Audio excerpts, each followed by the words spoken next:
Assalamualaikum warahmatullahi wabarakatuh. Sampai paham. Ketika ada non-muslim meninggal dunia, boleh nggak kita mengucapkan inna lillahi wa inna ilaihi roji'un, atau yang dikenal dengan kalimat istirja?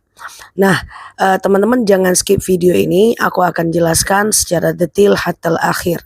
Jadi begini, jika ada orang non-muslim yang meninggal dunia, maka tidak masalah kalau kita mengucapkan innalillahi wa inna ilaihi roji'un, karena sesungguhnya semua ini milik Allah dan akan kembali kepada Allah. Tetapi dilarang untuk mendoakan dan memohonkan ampun untuknya.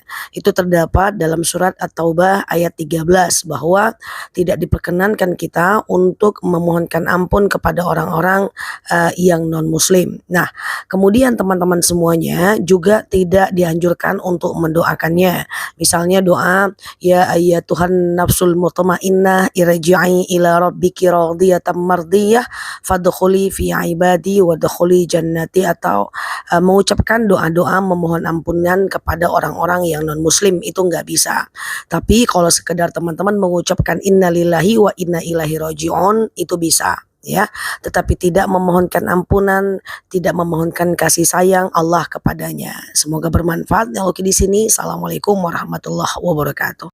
Assalamualaikum warahmatullahi wabarakatuh. Sampai paham. Ustazah, saya sholat qobliyah isya, terus sholat isya, terus ba'diyah isya, terus saya sholat witir. Setelah witir, baru kemudian saya melakukan zikir dan doa. Itu boleh nggak sih? Jawabannya tentu boleh. Kenapa? Karena zikir dan doa itu bukan rukun sholat kalau dilakukan setelah sholat. Dia cuma bagian dari hal yang ibadah yang kita lakukan setelah sholat. Jadi cara yang pertama bisa qobliyah, isya, ba'diyah, witir, baru zikir dan doa.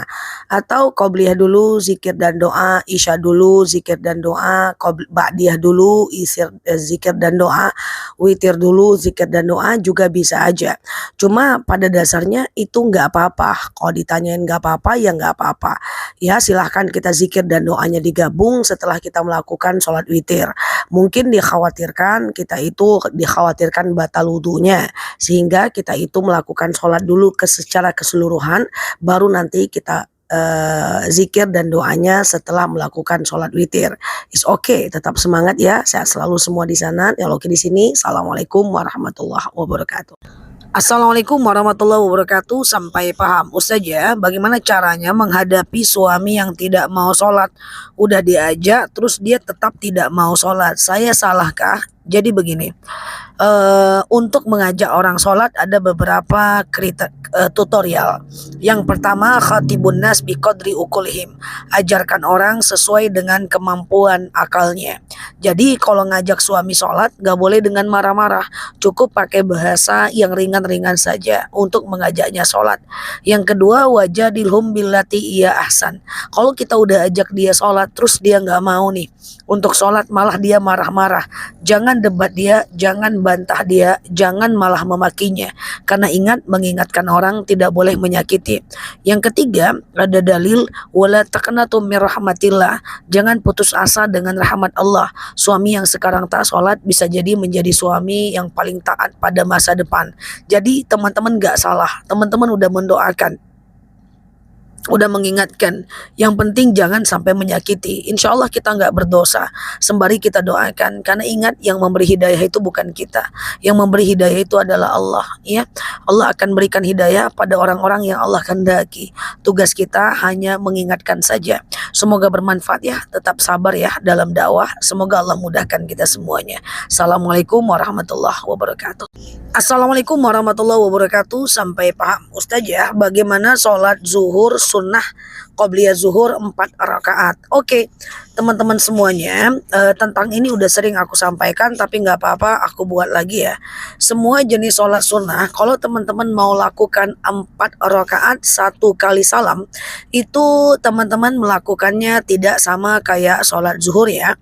Caranya kayak gini, misalnya nih sengaja aku sholat sunat qobliyah zuhur 4 rakaat sunnah atasku karena Allah, gitu kan. Nah teman-teman sholat nih 4 rakaat ya, Nah, tapi kalau sholat sunnah 4 rakaat, 1 kali salam itu nggak pakai tahiyat awal. Teman-teman rakaat 1 naik, rakaat kedua naik, rakaat ketiga langsung naik, rakaat keempat baru tahiyat akhir. Jadi kalau sholat sunnah 4 rakaat dia nggak sama dengan sholat zuhur atau sholat asar. Ya, dia nggak pakai tahiyat awal. Seluruh jenis sholat sunnah kalau 4 rakaat dia kayak sholat tarawih yang langsung. Kalau 4 rakaat 1 kali salam. Kemudian rakaat 1, 2, 3, dan 4 dianjurkan baca ayat pendek keempat rakaatnya. So kalau mau aman sih dua-dua aja sholat sunnahnya. Tapi kalau mau 4 rakaat 1 kali salam ya kayak gitu. Tidak pakai tahiyat awal ya, mengacu pada sholat malamnya Rasulullah Shallallahu Alaihi Wasallam. Semoga bermanfaat. Nyaloki di sini. Assalamualaikum warahmatullahi wabarakatuh.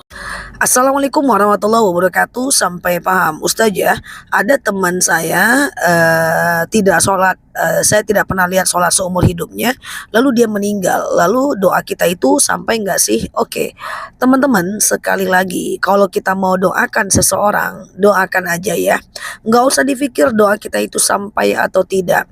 Sama dengan pertanyaan seperti ini, Ustazah, saya kalau doakan ibu angkat saya itu nyampe nggak sih?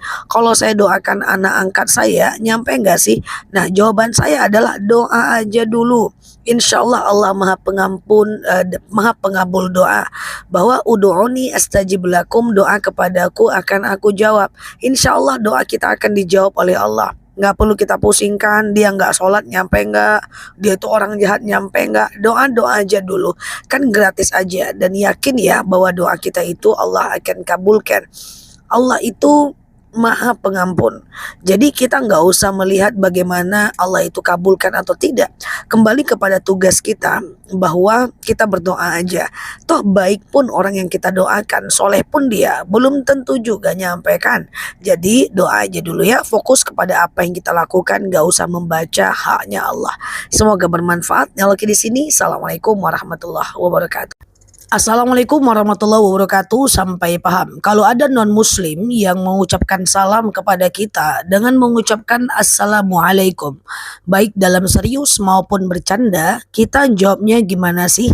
Nah, kita cukup menjawabnya dengan waalaikum saja. Artinya kamu juga. Ini mengacu pada sikap Rasulullah Shallallahu Alaihi Wasallam ketika ada non-muslim yang kemudian non-muslim itu mengucapkan salam kepada beliau. Assalamualaikum. Nah, pada akhirnya ada satu non-muslim yang mengucapkan kepada beliau assalamualaikum. Artinya celakalah engkau. Jadi kalimat lamnya itu dihilangkan, diganti dengan kalimat assalamualaikum. Artinya celakalah engkau. Maka Rasulullah menjawabnya waalaikum. Waalaikum itu apapun yang kamu katakan kembali kepadamu. Kau juga. Itulah maksudnya.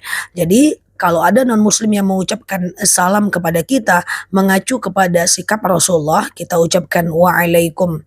Kalau kamu mengucapkan selamat, aku ucapkan juga waalaikum, kamu juga ya. Sampai waalaikum saja. Semoga bermanfaat teman-teman semuanya. Saya selalu di sana, like, share video saya ini, follow kanal saya ini, dan sampai paham. Assalamualaikum warahmatullahi wabarakatuh.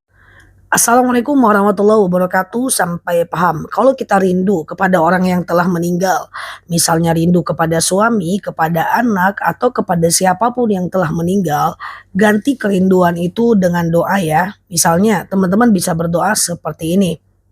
Bisa kirimkan Al-Quran sampai hatam buat dia.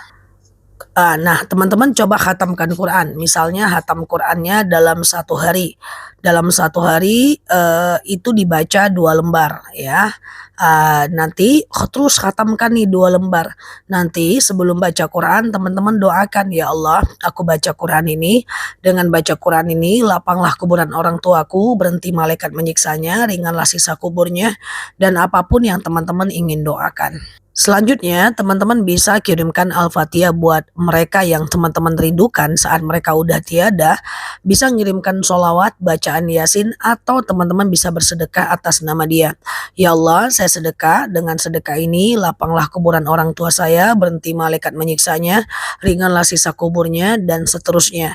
Atau teman-teman boleh wakaf atas nama dia. Ya Allah, saya wakaf Quran, dengan wakaf ini lapanglah kuburan orang tuaku, berhenti malaikat menyiksanya, dan lainnya. sekelilingnya. Jadi banyak hal ya yang bisa kita lakukan kalau kita kangen dengan orang yang telah meninggal. Semoga bermanfaat. Assalamualaikum warahmatullahi wabarakatuh. Assalamualaikum warahmatullahi wabarakatuh. Cara membalas ucapan jazakillah dengan simpel itu kayak gimana sih? Kadang-kadang ada orang ngomong kepada kita, jazakillah. Apa artinya? Allah membalas kebaikan engkau. Itu kalau kita adalah perempuan. Kalau kita adalah laki-laki, orang itu biasanya akan ngomong, jazakallah. Allah akan membalas kebaikan engkau. Pertanyaannya adalah, kita cara membalas jawaban itu gimana? Jawaban yang paling singkat adalah kalau yang mengucapkan itu perempuan, kita jawab wa iyyaki. Kalau dia laki-laki, wa iyyakum. Kalau dia wa iyyaka. Kalau dia laki-laki. Kalau dia rame, wa iyyakum. Aku ulang, kalau dia perempuan, wa iyyaki. Kalau dia laki-laki, wa iyyaka. Kalau dia rame, wa iyyakum. Misal, semua teman-teman yang perempuan ngomong sama aku atau laki-laki, ya jazakillah ustazah wa iyyakum. Ya, Allah juga balas kebaikan kalian.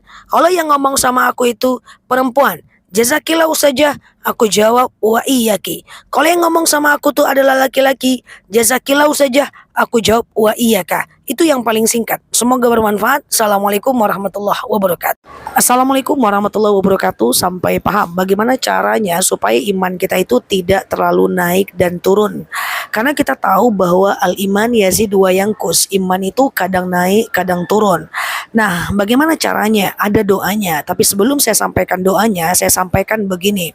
Bahwa ketika iman itu naik, kerjakan ibadah itu. Ketika dia turun, paksakan ibadah itu. Itulah cara mengatasi iman naik dan turun. Tapi ada doanya loh. Doanya gini. Ya muqallibal qulub, sabbis qalbi ala dinik wa ala ta'atik.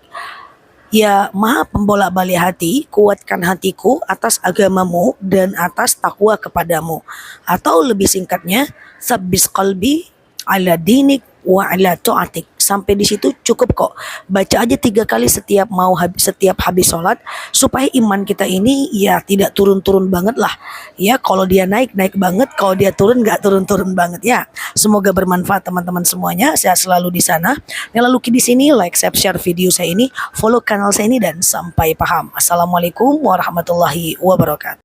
Assalamualaikum warahmatullahi wabarakatuh. Ustazah, bolehkah kita mengambil uang suami tanpa izin suami buat kebutuhan karena yang suami berikan jauh dari cukup untuk kebutuhan? Oke, teman-teman, dalam hadis Bukhari dan Ibnu Majah dijelaskan bahwa Aisyah pernah menyatakan suatu ketika Hindun, istri Abu Sufyan, bertanya kepada Nabi, ya Rasulullah, bagaimana aku mengambil uang suamiku tanpa seizinnya karena kurang untuk memenuhi kebutuhan anak dan keluarga? Maka Rasulullah berkata, ambil secukupnya untuk kebutuhan.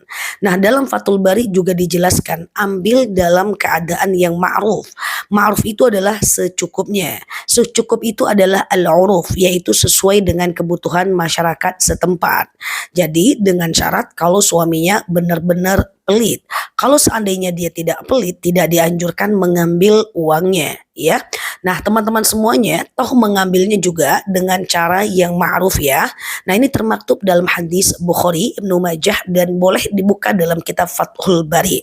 Semoga bermanfaat. Nah, oke, di sini like, share video saya ini, follow kanal saya ini dan sampai paham. Assalamualaikum warahmatullahi wabarakatuh. Assalamualaikum warahmatullahi wabarakatuh. Sampai paham. Apakah baca Al-Quran tidak mengetahui artinya dapat pahala? Oke, tentu teman-teman, membaca tanpa tahu arti mendapatkan pahala. Dalam dalil dikatakan man qara'al Qur'an harfan falahu hasanatun wal hasanatu bi asyrati amsalha. La aqulu alif lam min harfan walakinna alif harfan lam harfan mim harfan.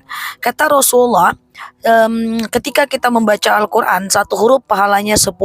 Satu pahala dikalikan dengan 10 kebaikan, berarti 10.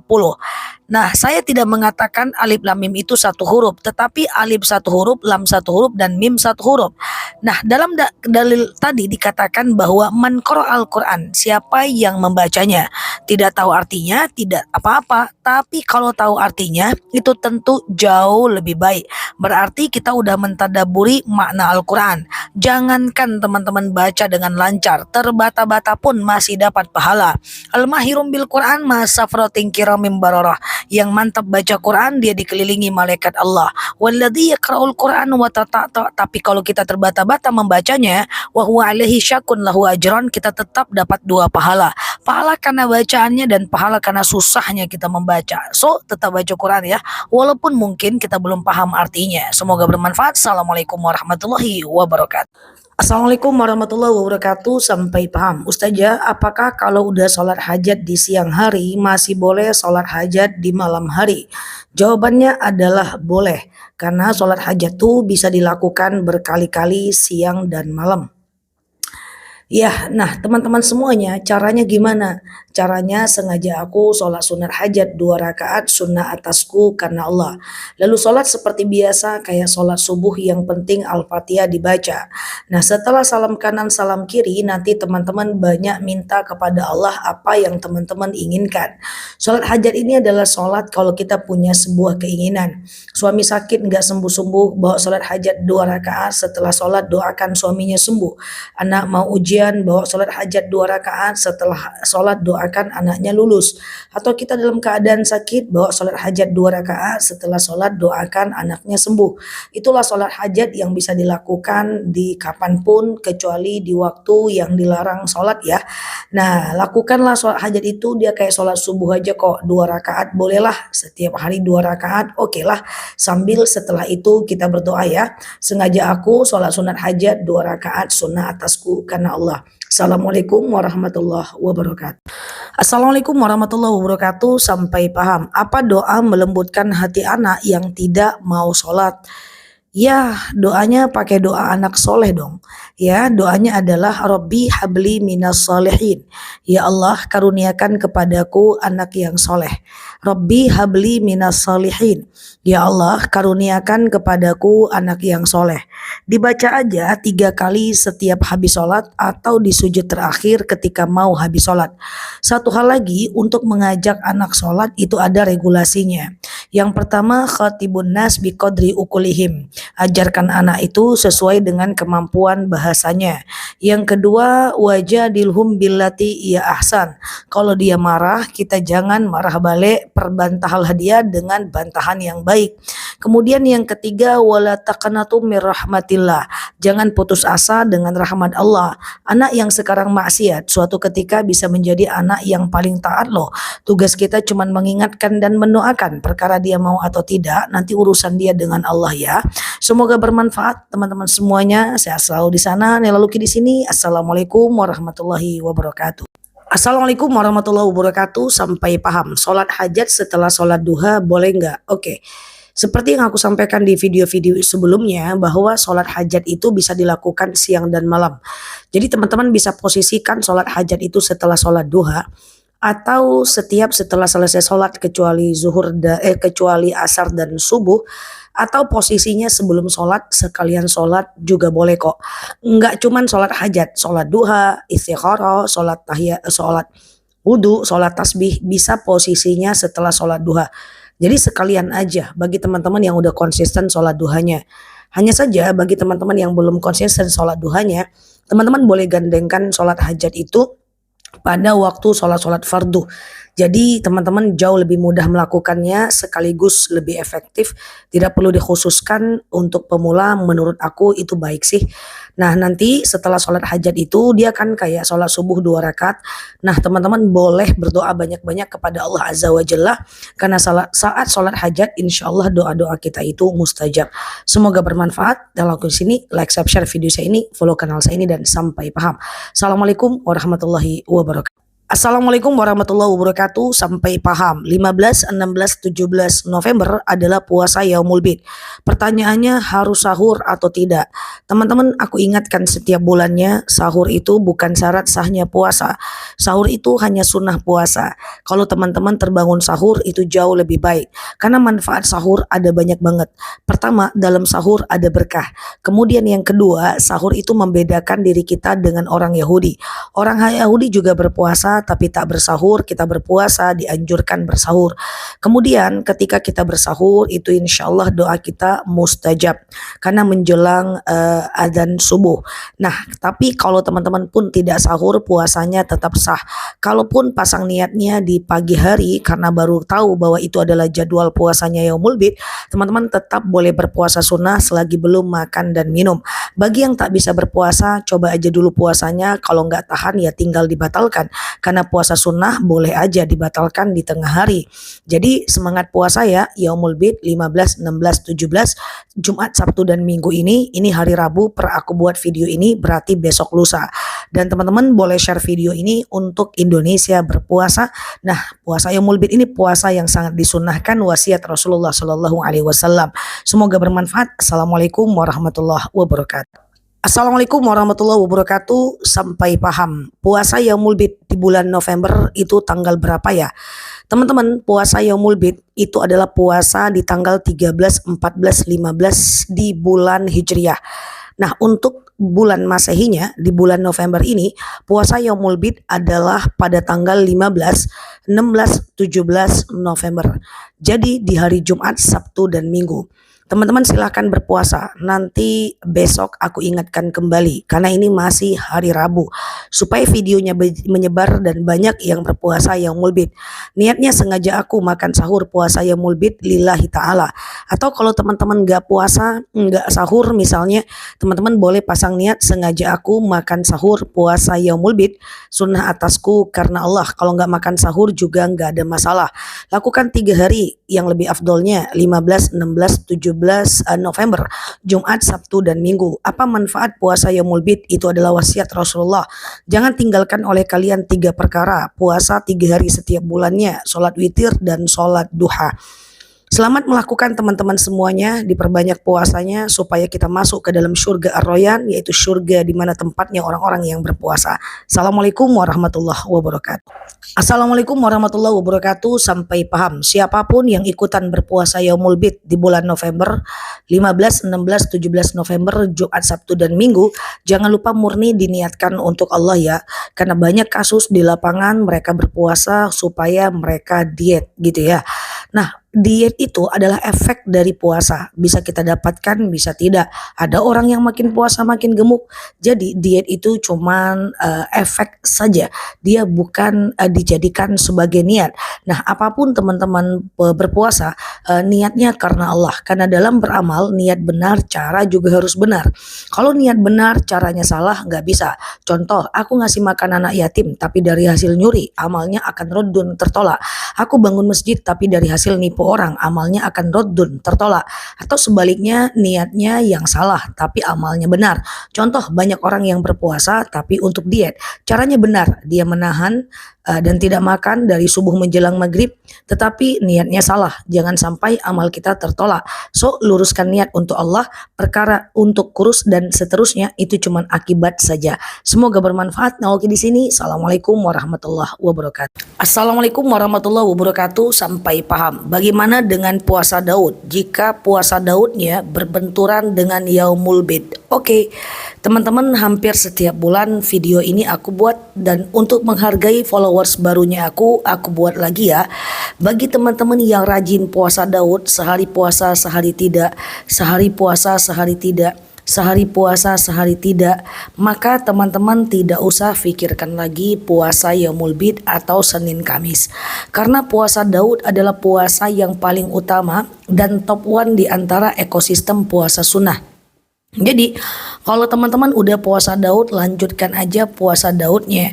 Bahkan Rasulullah Shallallahu Alaihi Wasallam pernah bersabda, andaikan boleh aku wajibkan puasa Daud untuk umatku, tapi karena itu syariatnya umat Nabi Daud, maka kuwajibkan puasa Ramadan untuk umatku dan kusunnahkan puasa Daud untuk umatku. So, teman-teman semuanya yang sudah rajin puasa Daud, maka teman-teman boleh lanjutkan saja niat puasa Daudnya sesuai dengan tanggal atau ketetapan dari rutinitas puasa Daudnya ya. Jadi selamat buat teman-teman yang sudah rajin berpuasa Daud.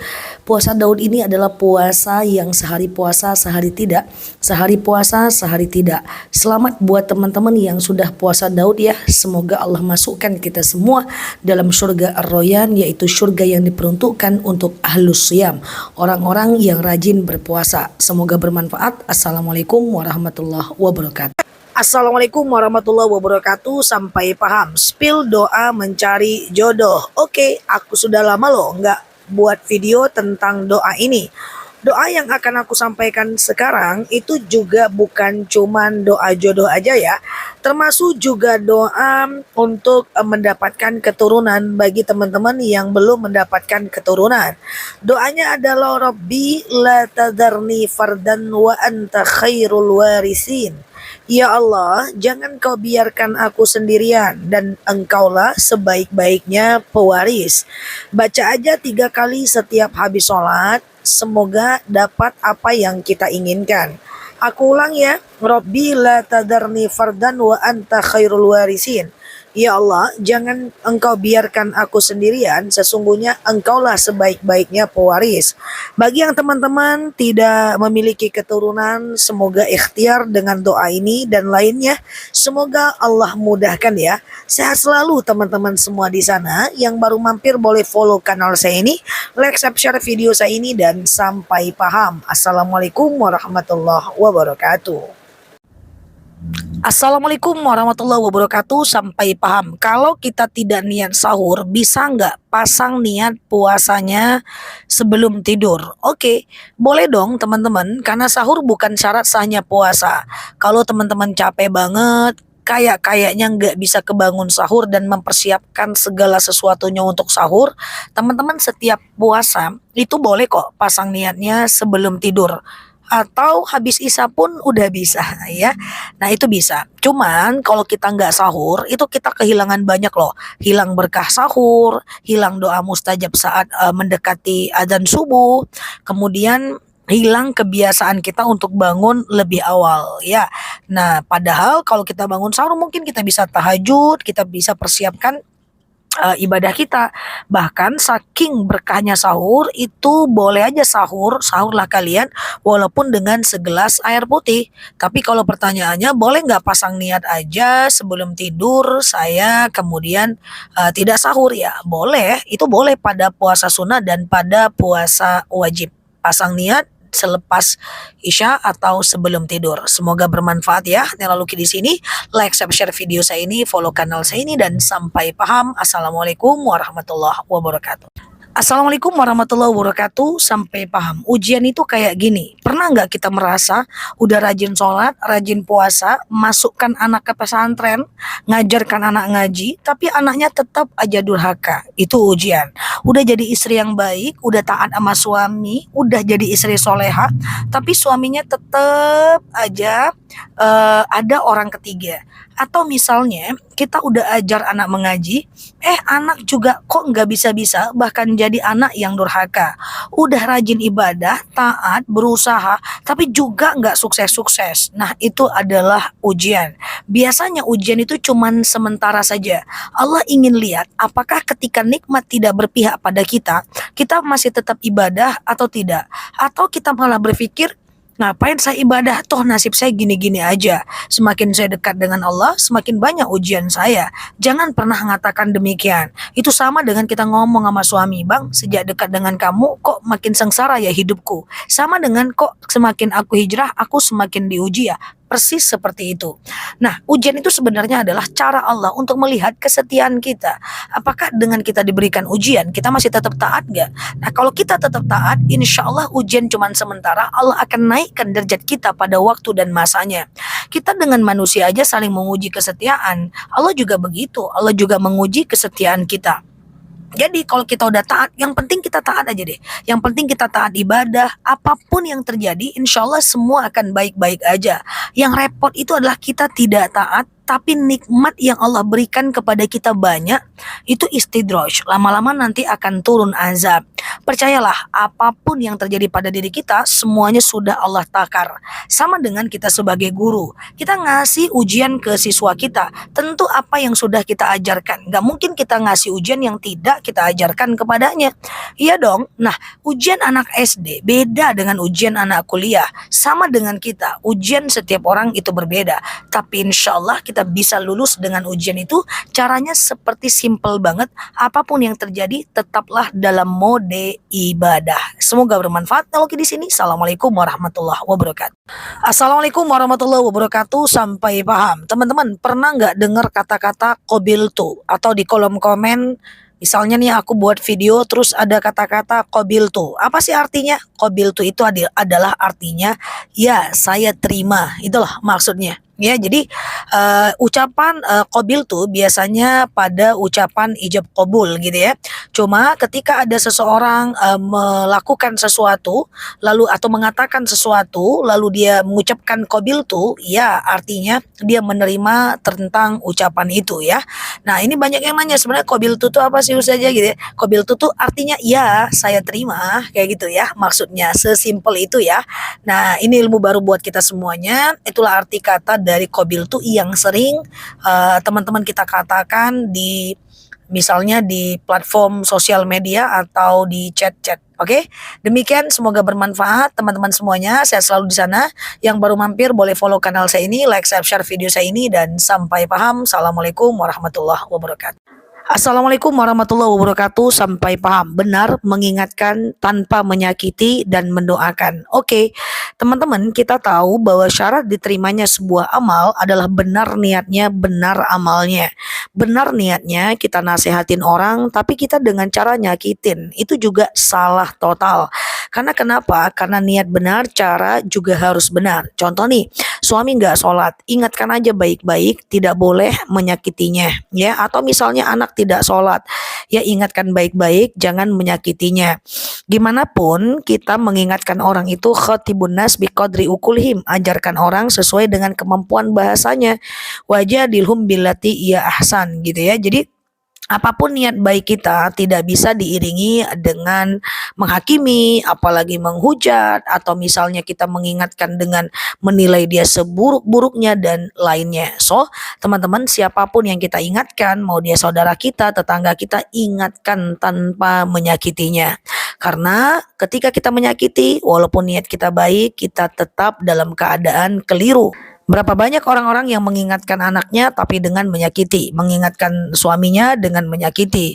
Hati-hati ya. Nah, jadi bergeraklah pada rule of regulasi bahwa ingatkan orang tanpa menyakiti, apalagi menghakimi dan kemudian merendahkan dia.